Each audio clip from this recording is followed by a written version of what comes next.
Just noticed there's a Charizard actually standing right above me. Hello again, another comic book review. So as the last video I was talking about how this week I was blessed with the two best comics that I've had for quite some time and most viewed, so thank you guys, the viewers, for watching these videos. These were the two that got the most in the shortest amount of time, and I was like, wow, these are probably some big issues. And I'm not, this, ooh, oh, let's get into it. The comic I'm talking about today is Chrononaughts issue 2. Now, I reviewed the first one and I liked the first one, but this is a completely different tone from what you'd expect from the first one. So, a little brief thing for the issue 1 of Chrononaughts.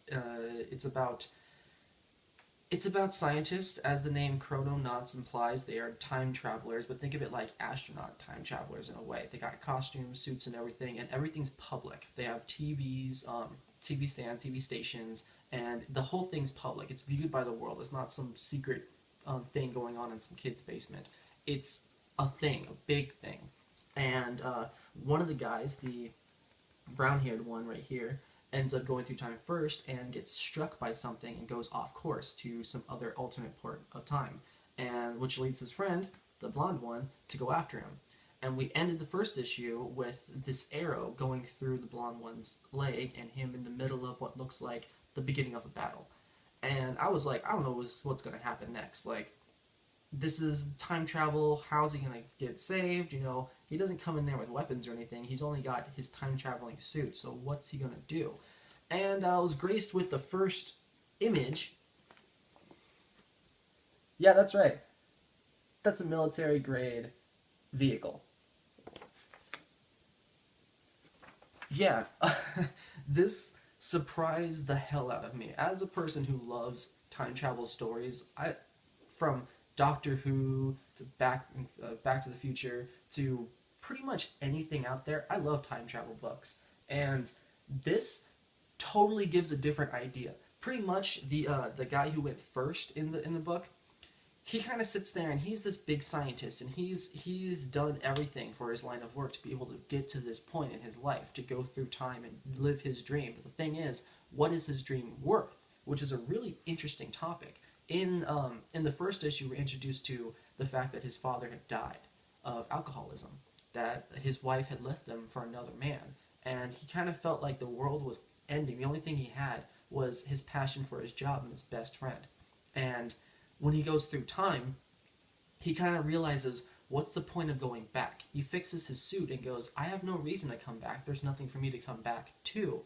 So why not just fuck around and do whatever I want? And that is pretty much exactly what he does.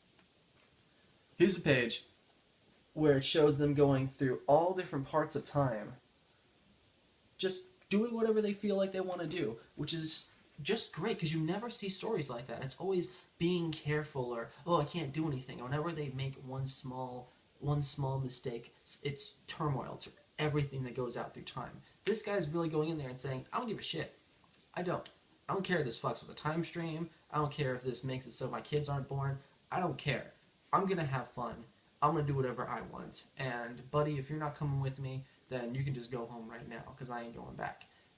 And it is the greatest, like, this is two best friends going through time with no rules. There is no way to make this not a great story. I'm not surprised at all that this already has a movie on the way. Like, this is amazing. This was my top comic above Spawn. Actually, I didn't really get that many comics this week, but this is the 5 out of 5. This is the best series so far going on. Like, out of everything I've read so far, this tops ones like Batman. It's getting pretty close to that level, and it's only on issue 2. It's amazing. Like, you need to go out, you need to pick this up. It's getting popular, so I'd suggest picking it up now, or if you want, just wait until it gets into trades. That way you can pick up the whole book as a series. But honestly, this is a must-have for everybody. I'm glad I picked it up. I'm glad that I was able to do this. And to be honest, I wouldn't have read this book if it wasn't for this channel. Like, to think about it, this was an issue 1 that was coming out. I don't usually pick up a bunch of obscure comic books. I just tend to go for ones that I know about. I didn't know anything jumping into this book. I just picked up issue 1 and went, I'll do a review on this. And I'm actually quite happy that because of YouTube, I was able to fall in love with a brand new story by one of my favorite writers to begin with. So this is just amazing. Thank you guys. Hopefully, you guys enjoy these videos that I have too, or you don't have to. I don't care. But fantastic. Go to your comic book store, pick it up. It's only what, $3.50. That's nothing. You don't have to pick up anything else. I mean, DC's not making any books this year or this week, and freaking Marvel's canceling everything this week. So who cares? Just go out, pick this up. You won't be unsatisfied. I guarantee it.